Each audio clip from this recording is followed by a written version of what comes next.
Hey guys, can you tell me what you guys see on your screen? Do you see my presentation? Yeah. Oh, okay. Thanks, Isaac. Oh,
Carl, Hello, how are you?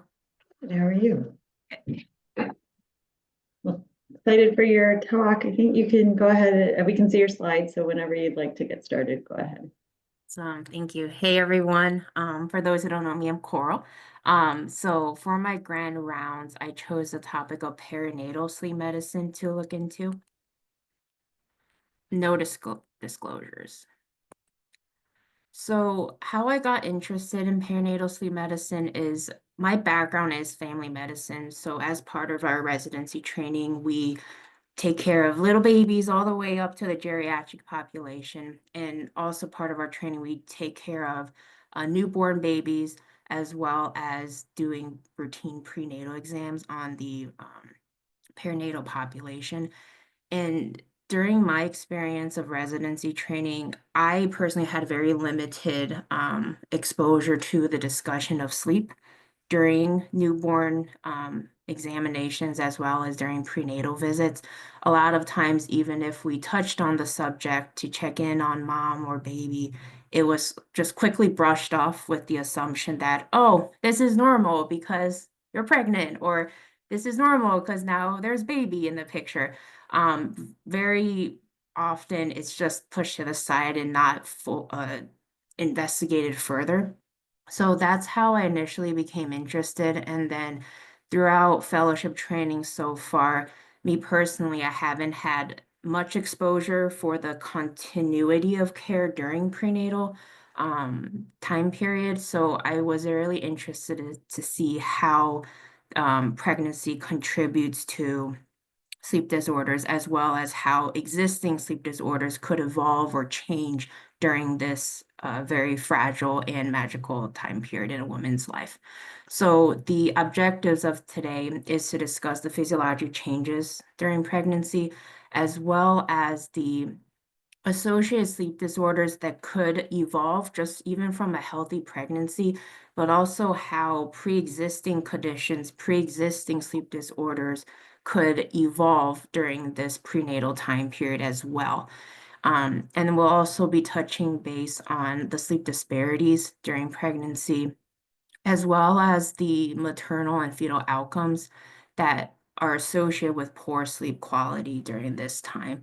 Further, it has been noted that maternal and newborn sleep are very closely related.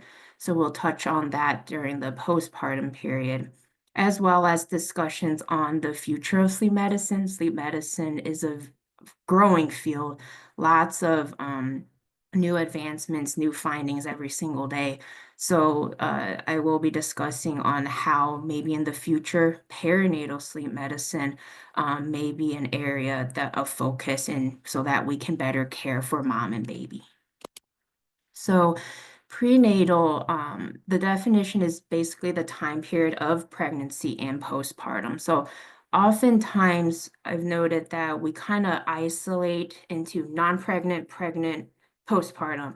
And then, but really, if you step back, it's actually a process. It's a journey for mom and even baby and for everyone involved. It shouldn't really be looked at into isolated moments, but rather a continuation.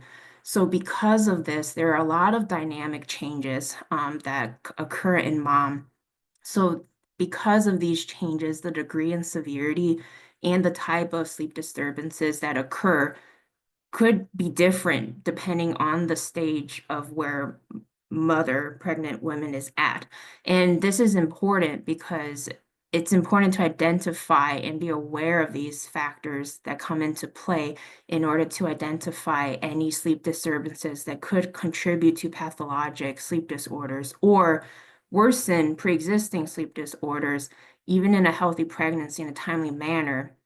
So that way we're able to prevent any adverse fetal and maternal outcomes in the future, even after pregnancy as well.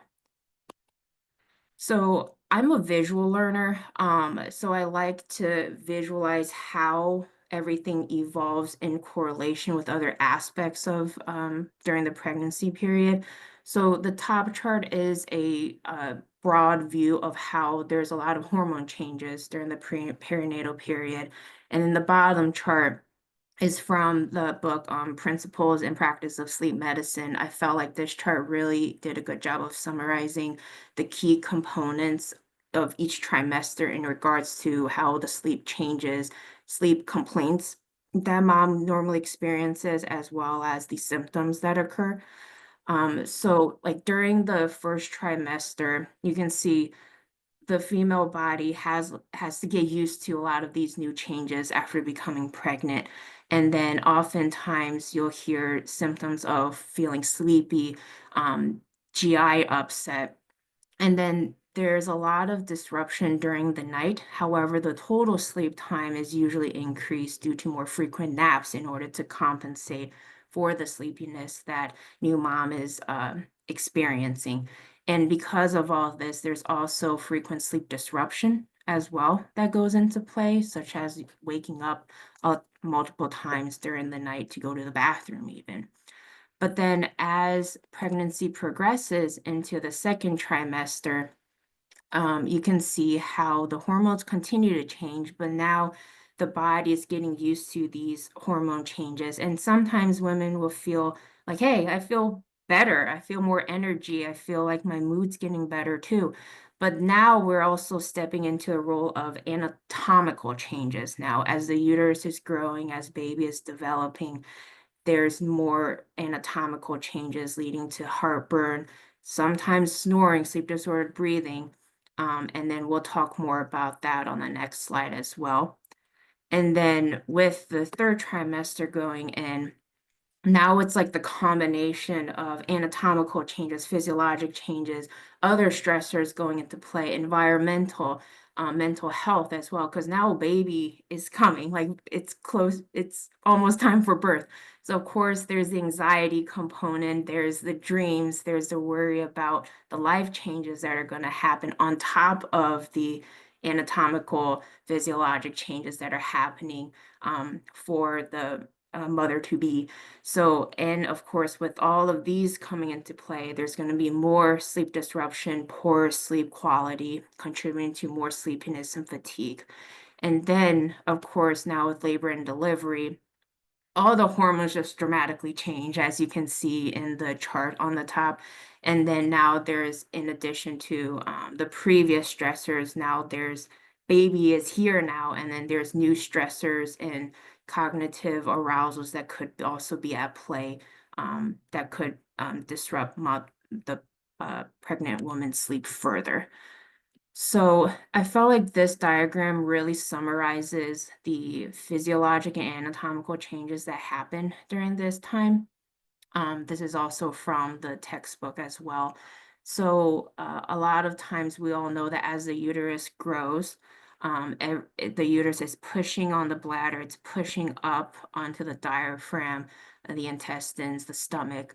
So oftentimes we learn about the increased occurrences of GERD, acid reflux, which could disrupt sleep, leading to poor sleep. There's also cardiovascular changes. The blood volume could increase by 50% by the third trimester, leading to dilution blood, anemia in pregnancy, which is very common. And of course, weight gain, which is needed during pregnancy, but there is an extent of healthy weight gain versus excessive weight gain as well, which we'll talk about later on.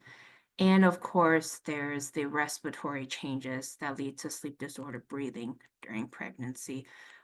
As pregnancy progresses, the increase in estrogen and progesterone could cause edema in the upper airway, leading to more resistance and leading to more airflow limitations. And then with the as the gestational age increases during pregnancy, there's also the change in diameter of the chest and the elevation of the diaphragm, which further affects the functional capacity of the respiratory system. And then with the increase in progesterone, the diaphragmatic effort will also increase, as well as the breathing rate of the pregnant patient, which could lead to respiratory alkalosis, thus further influencing the loop gain component and the respiratory instability that comes into play. So we're just touching briefly on the main changes that happen during this period before we go into more of the discussion. So sleep disorders. A lot of the sleep disorders are the common sleep disorders that we see in our non-pregnant patient population as well. But it's important to realize that in the perinatal population, previously well-controlled sleep disorders can easily become ineffectively treated. Sleep disorders could contribute to other sleep disorders, and it's just forever evolving. And because now there's baby in the picture too, a growing human being being grown, the management is often different as well. So we're going to touch on the main sleep disorders that we could encounter as well. So the first one we're talking about will be insomnia. So just like any insomnia patient, it is important to distinguish between sleep disruption versus actual insomnia. So as we talked about earlier, with the beginning of the first trimester, with all hormone changes, urination, for example, could be causing sleep disruption, leading to sleepiness during the day, rather than insomnia. So it's important to identify the causes contributing to poor sleep, but also it's also important to realize that because perinatal women, they are now aware of their pregnancy, they want the best for their baby. oftentimes women are found to not seek treatment because of the normative assumption, oh, your sleep is going to be bad because you're pregnant. There is this societal misconception of that. And then oftentimes women are not reaching out to address this issue. And in the beginning, it may be quite innocent. It may not be disruptive, but as things are not getting addressed, it may become a hindrance in the future. And there's also the assumption that, oh, my sleep concerns, insomnia will resolve after giving birth, because then all my worries will go away, which sometimes may not be the case. And of course, with pregnancy, we're very cautious of the medications that we can give in order to protect mom and baby. So it has been found that insomnia does persist even postpartum. So 50% of women who have clinically significant insomnia by 32 weeks of pregnancy will likely still have insomnia 2 years out postpartum too. And it's important to realize that different patient populations are at different risks for insomnia. So it's been found that patients who are older than 30 years old have a higher risk of this, as well as nulliparity. So basically, first-time mothers, they're not experienced, so of course they're going to be more worried, anxious about having a baby versus multips who are more experienced. They've gone through the process. So those are all components that may contribute to insomnia.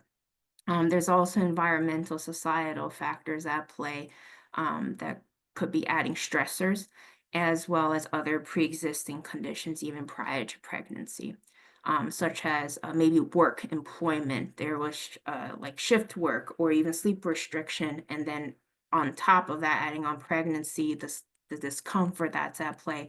All of this could accumulate and lead to insomnia. So we all know that the first line treatment for insomnia is CBTI. It is quite effective. But then they realized that in the perinatal population, just CBTI didn't address the full concerns of the perinatal population. This is because there's actually two components at play, which I found very interesting, and I wasn't aware of it until I read deeper into this. So there's insomnia, prenatal insomnia, that the CBTI does effectively treat. However, in the perinatal population, there's the addition of cognitive arousals that are not present in the non-pregnant population for obvious reasons. The non-pregnant are not pregnant, so of course their concerns aren't the same. So since this was identified, a intervention called PUMAS was developed. It stands for Perinatal Understanding of Mindful Awareness for Sleep. This is currently being integrated into kind of like a multidisciplinary clinic at Henry Ford Health Perinatal Sleep Health Institute. They're being directed by Dr. Kalmbach, who's a clinical psychologist, as well as Dr. Pitt, who's a OB-GYN specializing in maternal fetal medicine. And basically, they're combining CBTI therapy with mindfulness of what the pregnant patient is going through, what their worries are, and addressing the fetal medicine component as well, to hopefully resolve the cognitive arousals that are contributing to insomnia. The study was published. I think this paper was in 2023. Based on their intervention, 11 out of 12 pregnant women finished the complete trial. They did undergo telemedicine visits, a total of 6, and they did find that their sleep did improve and their depression improved as well by the end. So slightly different insomnia management compared to the non-pregnant population. Another sleep disorder to look into is called Willis-Ekbom disease, fancy name for restless legs, but in pregnancy. So this is different than restless leg syndrome that we see in a non-pregnant population. Mainly the difference is Willis-Ekbom will usually resolve at the time of delivery. So it's quite different.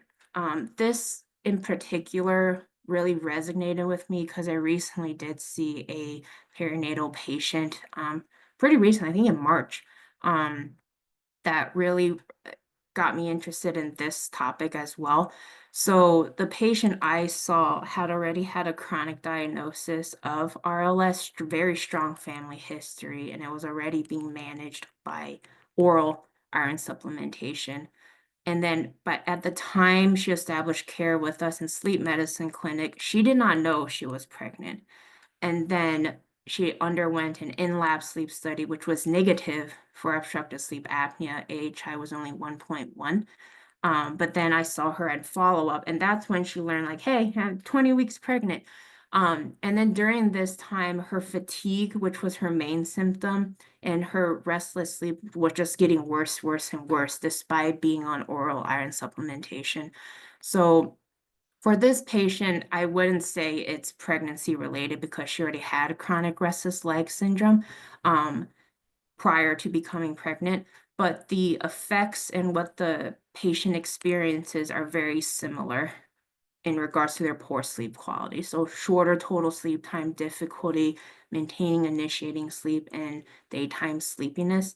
Now, I did find this interesting. So apparently, in my reading, the pathophysiology for Willis-Ekman disease isn't as clear.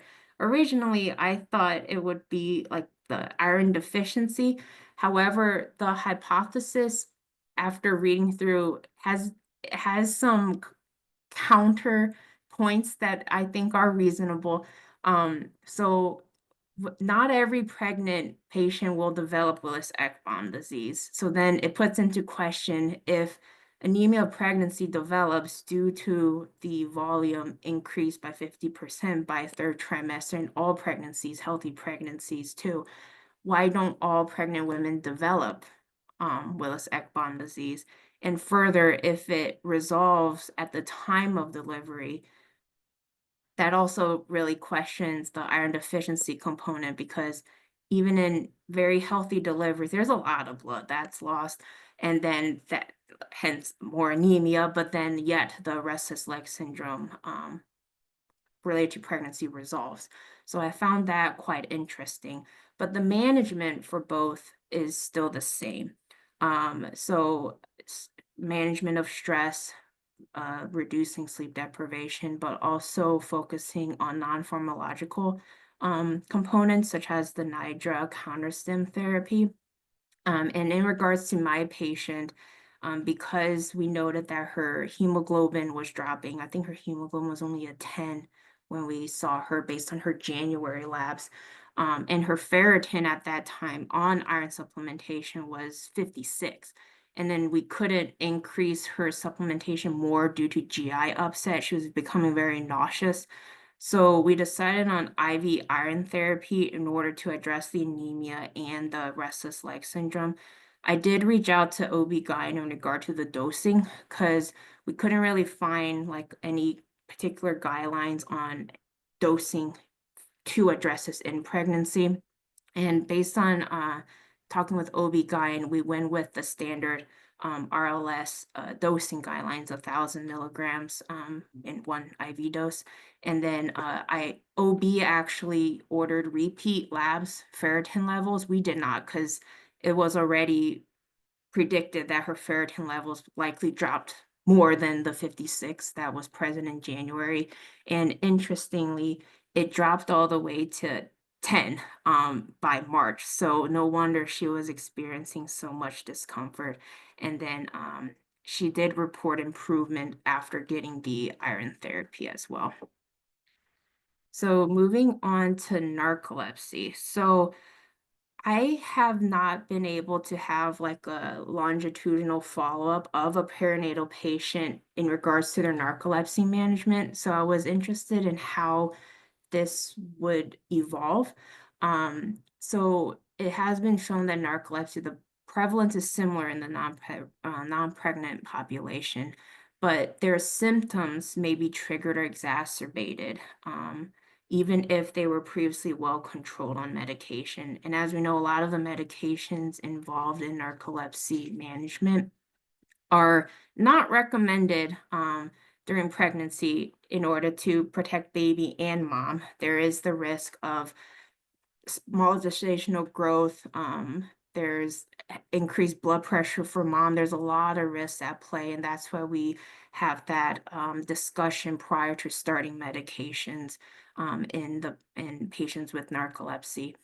And then a lot of times we wean the medication off if a patient does become pregnant. And then that's when the challenge really occurs, because now there's untreated narcolepsy at play, as well as being pregnant, all the physiologic and anatomical changes at play, contributing to worsened symptoms. So it's hard, very hard on the patient.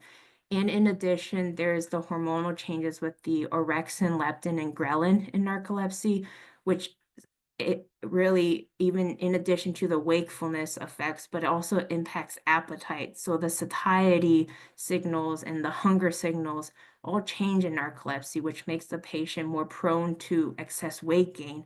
And then if you think about they're feeling more tired, they may cope with more eating, and then that could lead to excess weight gain, thus increasing the risk for sleep disorder breathing development, on top of the risk of developing it with even a healthy pregnancy.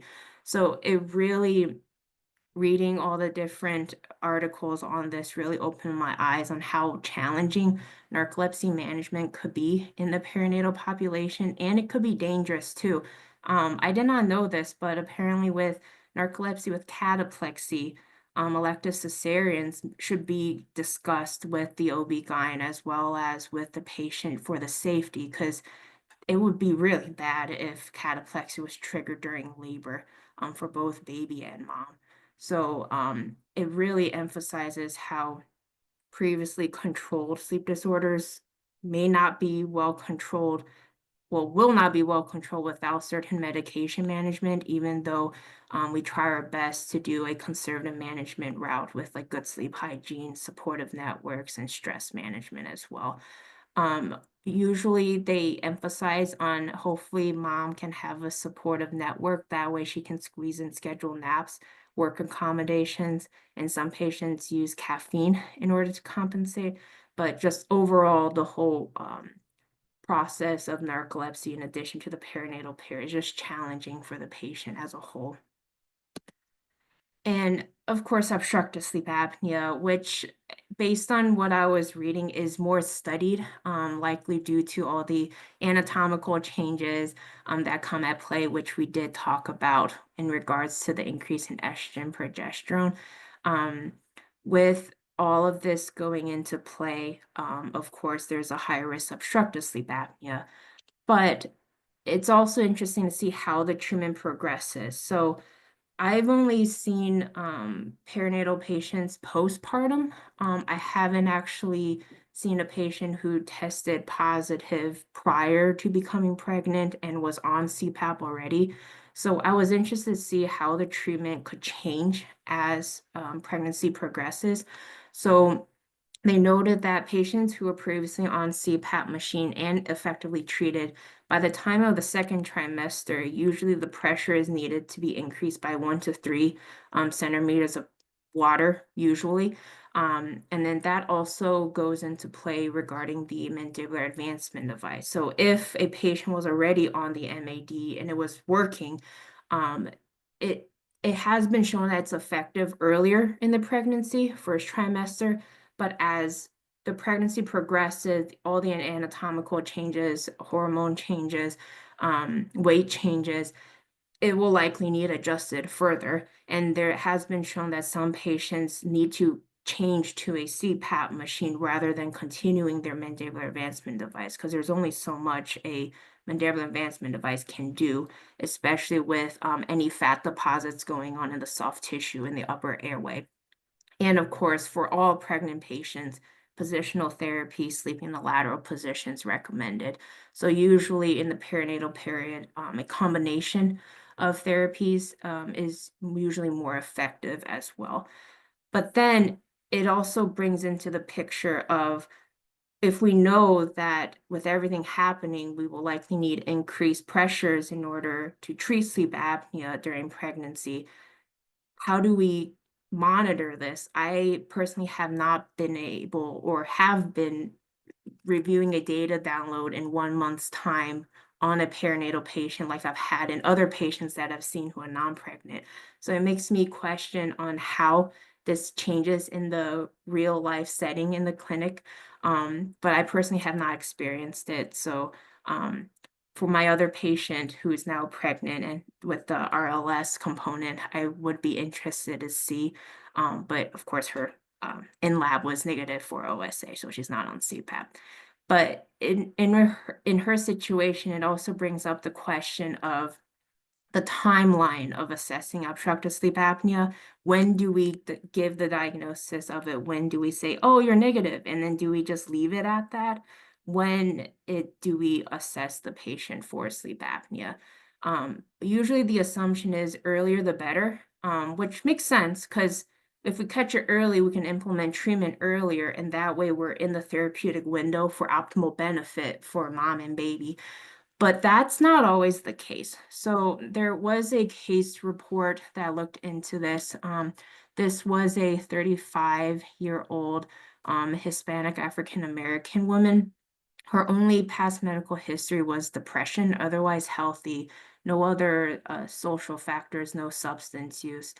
But in this study, they and obesity, sorry, depression and obesity.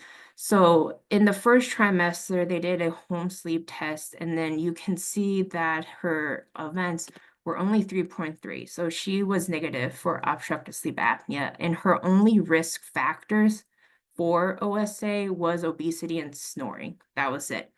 But then you can see by the third trimester, when they retested her, like now it's like really severe obstructive sleep apnea, 69 events per hour. And there was significant O2 drops as well, all the way down to 63%. So this case really emphasizes how dynamic the perinatal period is during pregnancy, and how even within weeks of time, it could dramatically change from no sleep apnea to severe sleep apnea with significant oxygen desaturations. Now, in this patient, she became a very high risk perinatal patient. She, at 33 weeks, which is when the test was redone, unfortunately, due to social factors, she did not get started on AutoPAP right away. And then she ended up developing preeclampsia and then needing to deliver baby right away. And then baby had required a NICU stay of 7 days due to respiratory distress. But in the end, mom and baby recovered well. So then this emphasizes how sometimes if we test for sleep apnea, it may be too early and then we underdiagnose because it may reoccur later on. And it also shows how if we screen too late, maybe we will miss the therapeutic window to implement the treatment. And we've noted that in some of the fast track sleep studies that we've read. I did remember one home sleep study. We read it, and then on chart review, I realized that by the time the study was ordered and when the patient got it, she did have sleep apnea. She was only 1 week away from delivery, scheduled delivery, induction. So at that point in time, it's like 1 week. How do we even get the machine? Will it even provide any benefit? So the patient ended up not getting PAP therapy, but she did end up following up in the clinic per the fast track protocol. So it also questions, like, do we repeat diagnostic studies during the perinatal period to make sure we don't miss anything?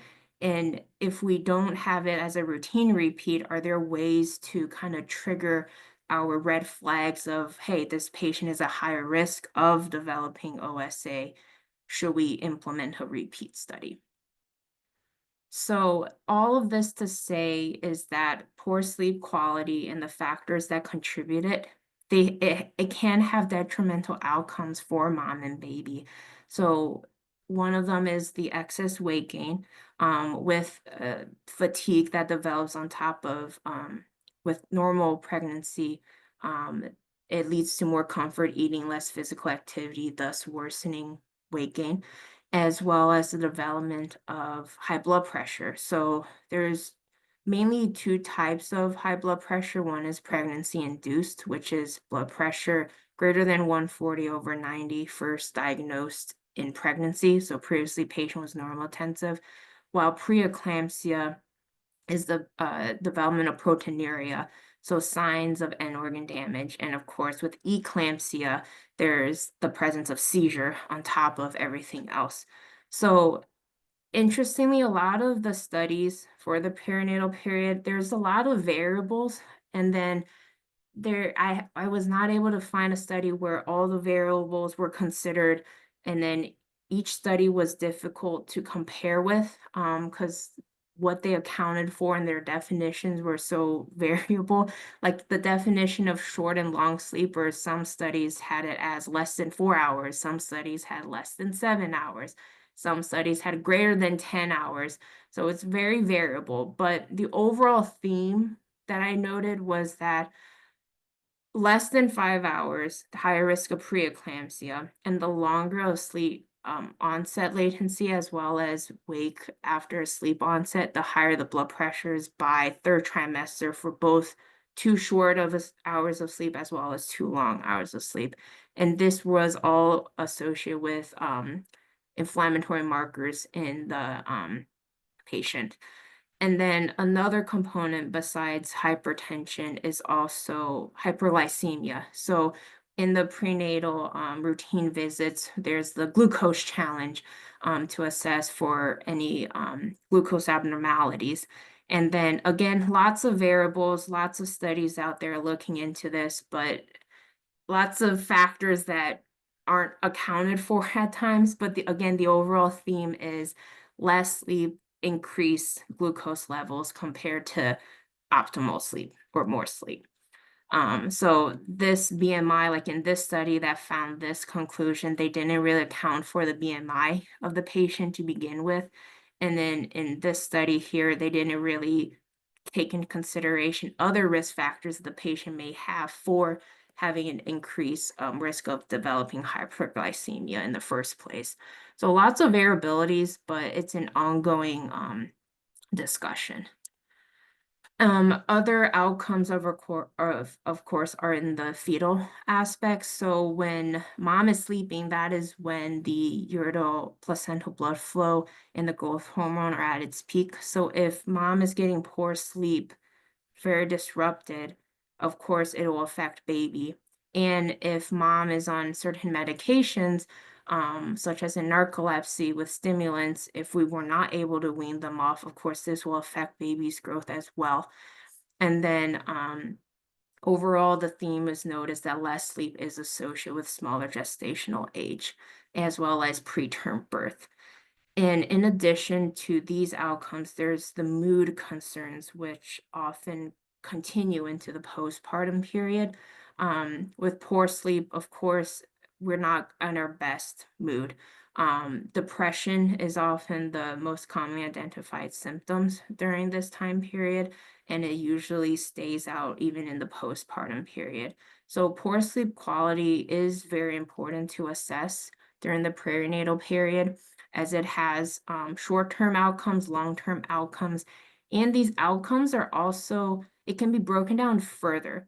So it's well known that in the African American population, their maternal mortality is 3 times higher than in the Caucasian population. And then this was identified by the CDC, and it's very well known amongst ACOG, OB/GYN, American Society, as well as the World Health Organization. So this also was interesting to look into. So I did work with Dr. O'Brien on this. We looked into the database of participants who are in their third trimester. I believe data was collected in like 2008, and then out of that database at U of M, there was 976 Caucasian pregnant women, as well as 224 African American pregnant women. Interestingly, they had similar reports of having poor sleep quality. So both groups around 74%, but what contributed to their poor quality of sleep differed. So in the Caucasian population, a lot of them had more variables associated with restless leg syndrome that contributed to poor sleep, as well as higher BMIs. While in the African American population, they noticed it was more gestational age. But then you could also argue increased gestational age, higher BMI maybe. And then they also noticed that depression was present in both groups, but African American women had a more prominent association of their depression symptoms in relation to poor sleep quality. And then we noted that in regards to elevated blood pressure, this was really interesting. In the Caucasian population, they had an increased frequency of getting diagnosed with gestational hypertension. So again, previously normal blood pressure, now elevated blood pressure in pregnancy. This was more frequent, almost double in the Caucasian patients, but it remained relatively stable in the African American population. But then if we looked into preeclampsia, which is a more severe type of gestational hypertension, so now with proteinuria, signs of end organ damage, Caucasians, we didn't really find an increase in the Caucasian population, but there was a pretty significant increase in the African American pregnant women population. So this also shows how the known fact that African American perinatal patients have a worse outcome compared to Caucasians in a general aspect is also applicable to poor sleep as well. So it really emphasizes on how we are able to identify risk factors for each different patient individually and how that could impact the maternal and fetal outcomes after and even during delivery as well. So going into the postpartum period, this makes sense. There's limited studies during this period, especially the first few months, because mom is recovering, baby's now here, everyone's focused on baby and mom recovering. So it makes logical sense that there's not that many studies, but it's also an important and crucial time during this perinatal time period, because it's known that the first 42 days after delivery, that's when maternal mortality is the highest. And that's also why we do the postpartum check within 3 weeks of delivery. And then during these checks, even residency training, the questionnaires that we bring up and ask the mom are interesting, and I'll get into that on the next slide. But it has been shown that mom's sleep postpartum is almost directly affected by baby's sleep and baby's health. So a mom who had a healthy baby, healthy pregnancy, healthy delivery, their sleep is going to be very different than a mom who experienced a traumatic birth, baby experienced difficulties like staying in the NICU. Every pregnant patient's, postpartum patient's sleep challenges and how they attribute poor sleep quality will differ. So it's very unique in that regards as well.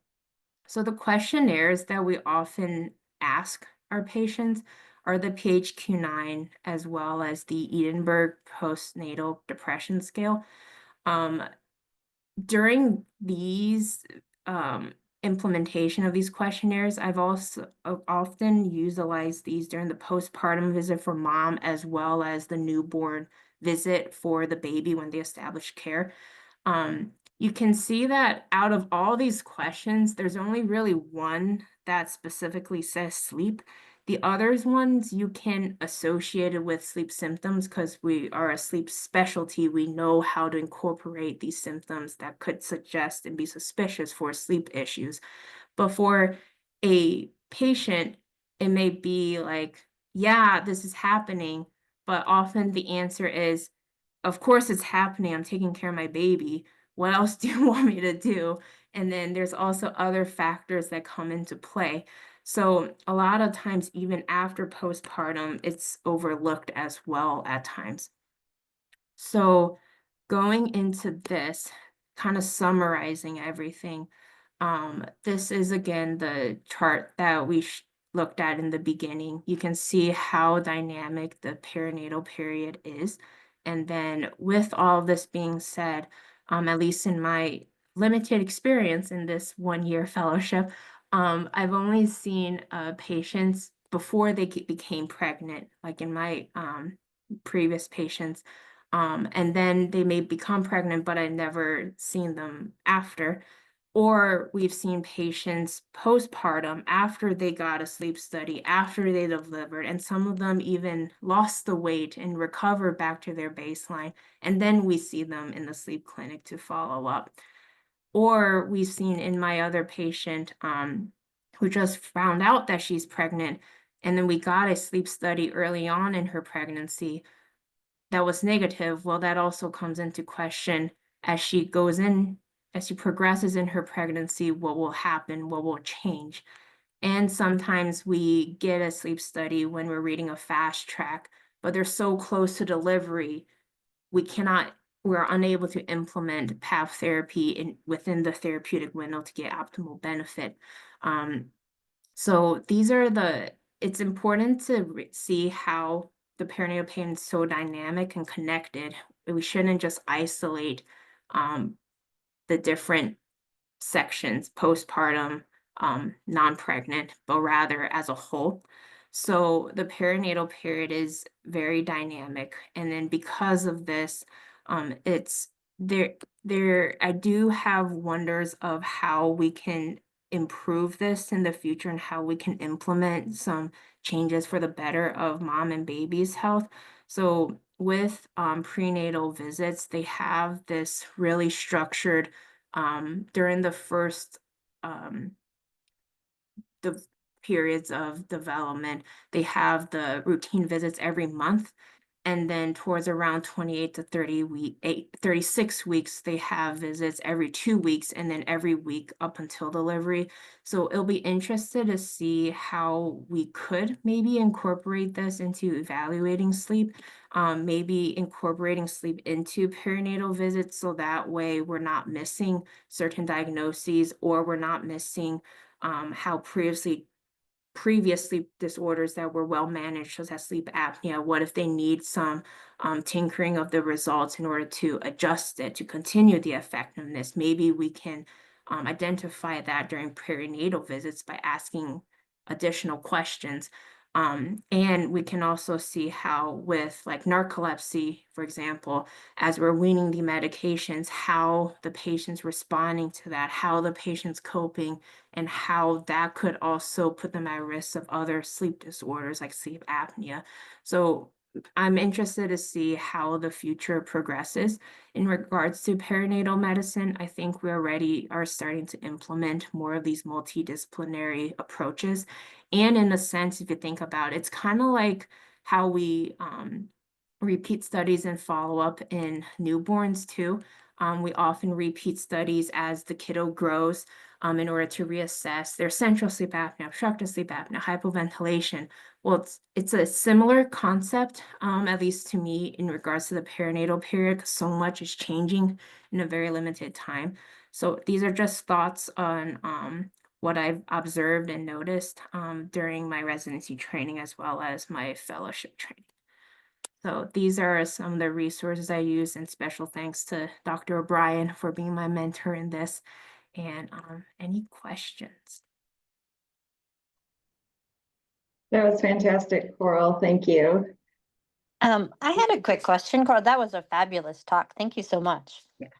Just a couple other thoughts. I think the importance of virtual visits is so important in this population, especially once baby's there, because it's just one, bringing baby where they can be exposed to infection and just how hard it is for mom.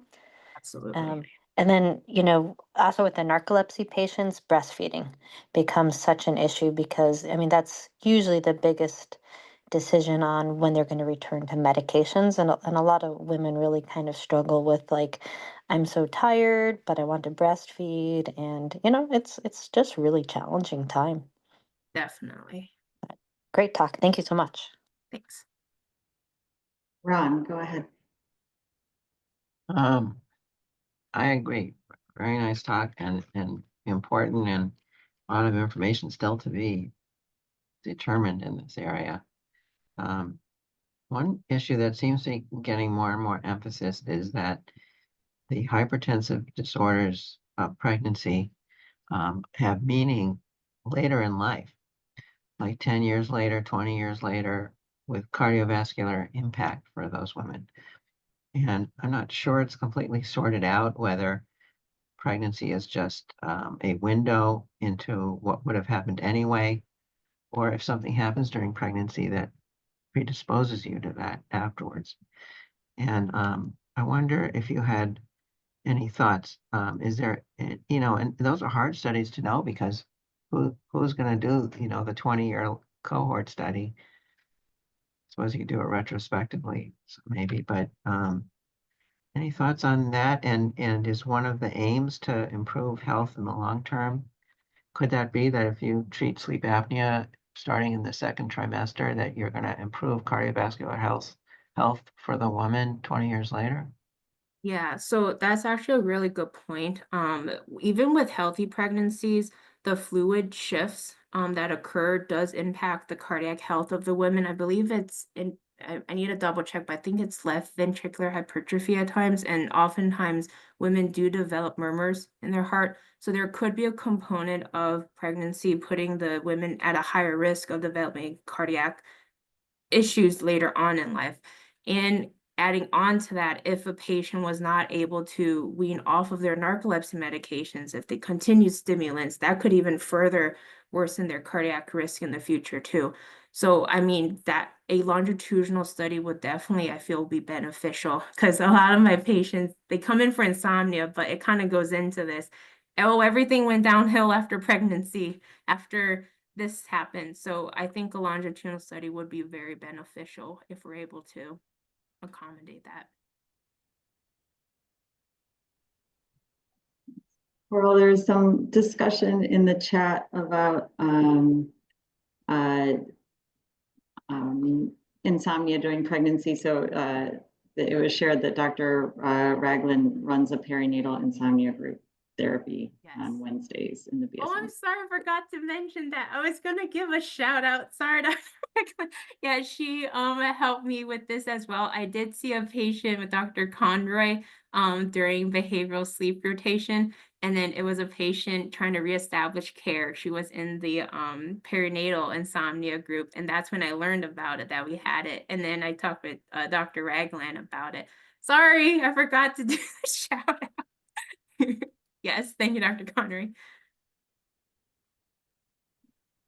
Punitha, did you have a question? Yeah, great talk. I know it's a wonderful and Coral, nice talk. I have a comment. Recently I was staffing with the tree. This was last week. The patient was seen for snoring a year ago, and she was supposed to have a sleep study. And apparently, later on when she called, and she told them that she was pregnant, and she was told that, why don't we have the sleep study after the pregnancy? So do we have a protocol for, pregnant ladies who supposed to be, right? I thought they would have the sleep study as soon as possible. I am just aware of the fast track. I don't know if there's another protocol at play of like the timing of it, or yeah, I'm not aware of that. I don't know if anyone else is. We've had some version of it over the years, and I think Louise, I've been included on some emails that Louise and Neeraj, and I've been involved in some of the conversation. We're going to have a better program, I think, but the ideal thing is to reserve some slots. I think Anita was doing that some years back, where you could reserve a clinic spot until a week or two before for a pregnant woman, and if it's not filled, then you fill it with a regular person, within a week or so. That's probably the best way to do it. And then on the lab beds, we usually can find a cancellation because we have cancellations every night. No, she was told by the scheduler that she can have the sleep study after the pregnancy. Yeah, So well, that was kind of- we do have patients who are told interesting things by the schedulers. Mhm. You know, and it's a little bit unavoidable since we went to the central call system. So we're in the process of ironing some of that out, but you know, people, I don't think we need to spend all this time on it. People have been told some pretty interesting things that we don't want them to be told on this and other matters by scheduling stuff.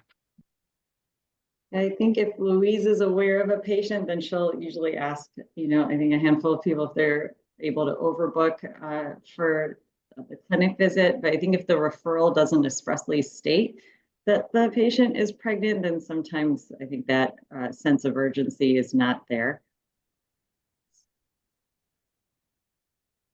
Want to answer Shinhung's question? Yeah, Coral, looks like there's some questions in the chat. Watchpad in patients with pregnancy. I did not encounter a article specifically that says there's contraindications, but I would also take the results with a caution because due to the hormonal changes affecting like the respiratory drive, there's a fluid shift. There may be like heart palpitations or increased heart rate in order to as the pregnancy progresses. So I would I would need to look into that more, but I would take a positive result with caution just because of the physiologic changes that occur during the perinatal period.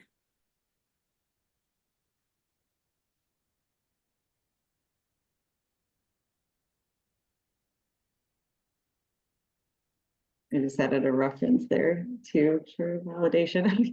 Ron and I both added the Thank same one. you. So actually the work was done here, led by Louise. Oh, It doesn't negate what you said, I mean, but it does provide some validation.